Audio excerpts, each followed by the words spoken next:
Atika mai tarbiya ga alkunya, wallakin zama allurar ruwa, samin ki sai babban dace. Assalamu alaikum warahmatullahi ta'ala wa barakatuhu, al'umman duniya baki daya. Sunana Umar Muhammad Isa, wanda aka fi sani da Umar Yalo, jarumi a masana'antar Kannywood kuma mawaki. Alhamdulillahi ala kulli halin, ni dai an haife ni a garin Maiduguri, na girma a garin Maiduguri, na yi makaranta na Bulunkutu Primary School, inda na fara tafiya aka cire aka da ni Army Model Academy, sannan a ƙara bari na a Bulunkutu Primary School. To na yi gama karatu na a Bulunkutu Primary School, sannan na je Damaturu na yi karatu na a GSS Damaturu, bayan nan kuma na yi diploma na a Federal Polytechnic Damaturu, wanda a yanzu insha Allah ina so in nemi degree a appointment. Yanzu presently ma na samu appointment ina a State University na Yobe State kenan University da Damaturu, shi ma na samu. To muna roƙon masoya da su taya mu da addu'a insha Allah. To ni dai alhamdulillah ala kulli halin, a koda yaushe dai ina gode wa Allah madaukakin sarki, saboda tabbas na samu ci gaba sosai a cikin lamurana.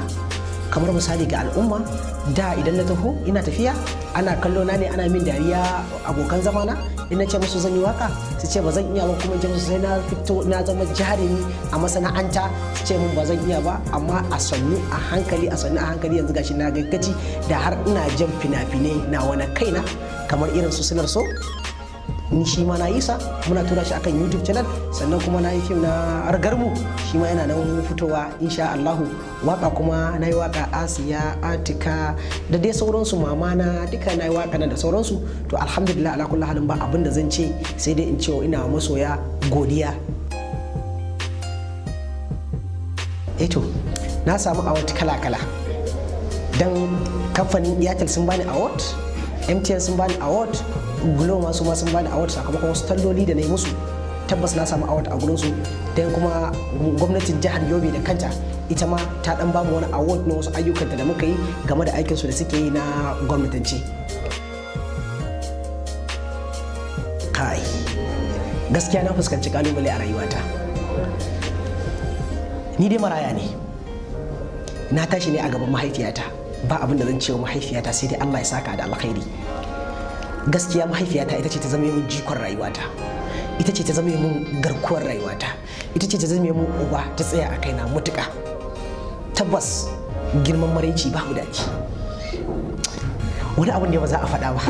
To na dan fuskanci kalubale ɗaya biyu a game ga masana'anta ta. A wani lokaci idan na ce zan yi abu, idan na je guri ba a saka ni kwata-kwata, ba a kula ni saboda ba ana ganin kamar ban iya ba.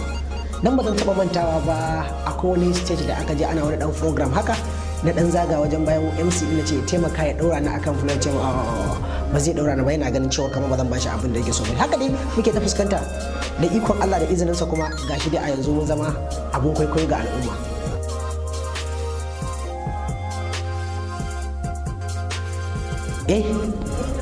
Tabbas mamata ta yi mini aure, ina da matata mai suna Asiya.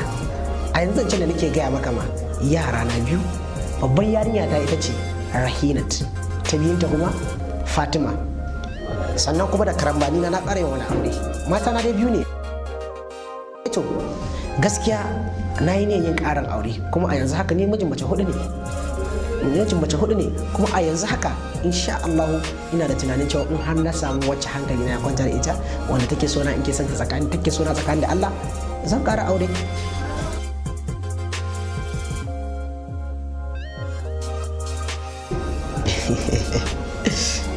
To abin da yake yawan tunzura ni, ko kuma in ce yawan saka ni fushi, abu biyu ne.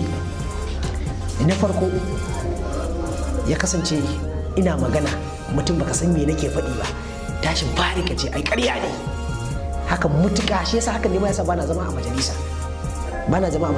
Ko kuma misali na biyu, kuma kamar na zo gidana ina ce ayi mini abu kaza, idan na zo ban tadda wannan abin ba, gaskiya ina shiga cikin fushi sosai.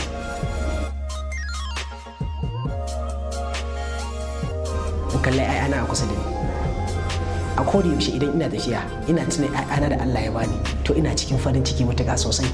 idan kuma na ƙara tuna cewar fa Allah ya bar min mahaifiyata wanda take tare da ni take bani kulawa, tabbas na fi kowa farin ciki a kowane lokaci dan ina son uwata fiye da kaina. To ni da the best food dina shine tuƙen shinkafa miyar ɗanyen kuɓewa.